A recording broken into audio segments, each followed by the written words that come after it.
Petits enfants, c'est pour peu de temps encore que je suis avec vous.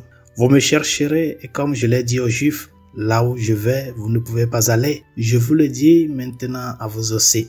Simon-Pierre lui dit, « Seigneur, où vas-tu » Jésus lui répondit, « Là où je vais, tu ne peux pas me suivre maintenant, tu me suivras plus tard. » Pierre lui dit, « Seigneur, pourquoi ne puis-je pas te suivre à présent? Je donnerai ma vie pour toi. » Jésus réplique, « Tu donneras ta vie pour moi? Amen, amen, je te le dis, le coq ne chantera pas avant que tu me renies 3 fois. » Des paroles si lourdes, chers amis, des paroles pleines d'effroi, mais aussi d'amour. La figure de Simon-Pierre dans cette discussion doit interpeller tout un chacun de nous sur ce qu'est la fragilité de l'amour humain. L'amour humain est très fragile. Et c'est un amour qui décolle à partir du sentiment, mais qui ne peut pas se construire. Si cet amour-là est appelé à perdurer, il ne peut pas être construit sur le sentiment.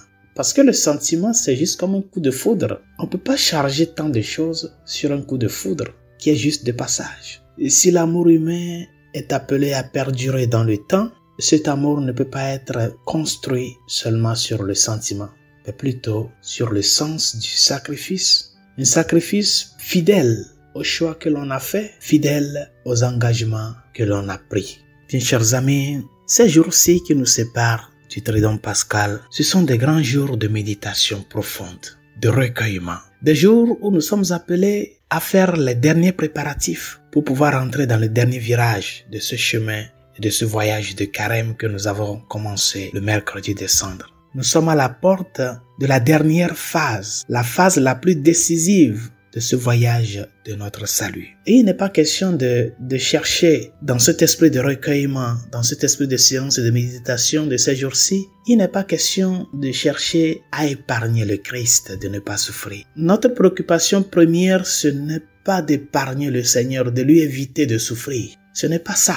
Parce que le Dieu fait homme conscient de que notre salut va dépendre de ce grand mystère de la souffrance. Conscient de cela, il embrasse la croix. Ce n'est pas notre devoir de chercher à épargner le Seigneur de ne pas souffrir. Parce que ça aussi, c'est une tentation qui peut nous arriver. D'une manière ou d'une autre, ce n'est pas mal de chercher à éviter à la personne aimée de ne pas souffrir. Ce n'est pas mal. Mais ce n'est pas notre devoir devant le mystère de la souffrance du Christ. Ce qui nous incombe à nous, c'est de l'accompagner. C'est d'accompagner le Seigneur, d'être derrière, avec notre cœur contrit, repenti, accompagner le Seigneur. C'est à cela que nous sommes appelés. C'est pour cela que je vous invite à faire un effort durant cette semaine sainte, à ne pas être une occasion de chute pour quelqu'un, à ne pas faire du mal à autrui à travers nos paroles, nos actes, à apprendre à accompagner le Seigneur avec cet esprit de mortification, parvenir à la conscience pleine de que le fait que Dieu se charge de la croix,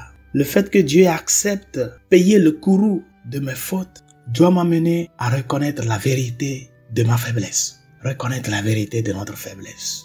Et chercher dans cette compagnie que nous allons faire au Seigneur, qui, prenant sa croix, nous ouvre le chemin et nous interpelle tous à lui, que nous puissions retrouver dans cette compagnie-là la force de pouvoir lutter au jour le jour pour demeurer avec. Combien de fois, chers amis, comme Simon-Pierre dans l'évangile de ce jour, ne sommes-nous pas pris par ce coup de foudre pour la personne que nous aimons? Combien de fois nous n'avons pas fait des promesses? Je serai avec toi toute la vie, je serai toujours présent.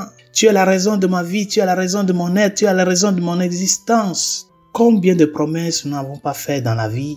Dans cet élan de coup de foudre, combien de choses nous n'avons pas dit sur la base du sentiment. Mais quand le moment décisif est arrivé, nous n'avons pas pu faire ce pas-là, de pouvoir boire la coupe de la souffrance, la coupe de l'engagement pour le bien de l'autre, de pouvoir boire cette coupe-là. Que chacun de nous prenne un temps en ce jour pour penser à tous ces moments où nous avons été pris par un coup de foudre dans la vie, parce que nous sommes tombés amoureux d'une personne, parce que la foudre de la jeunesse nous a fait penser que c'est nous qui allons changer le monde. Nous avons pris des décisions, nous avons fait des promesses. Ben, le temps est passé et nous nous sommes rendus compte que tout ça là, bien que nous l'avons dit par sentiment, nous nous sommes rendus compte que par notre propre force, nous ne pouvons pas y parvenir. Pensons à tous ces moments-là où nous aussi, nous avons dit à tant de personnes, je donnerai ma vie pour toi. Et nous l'avons promis aussi au Seigneur. Tant de promesses faites au Seigneur. Par exemple, en ce temps de carême, les efforts de carême que nous avons promis vivre.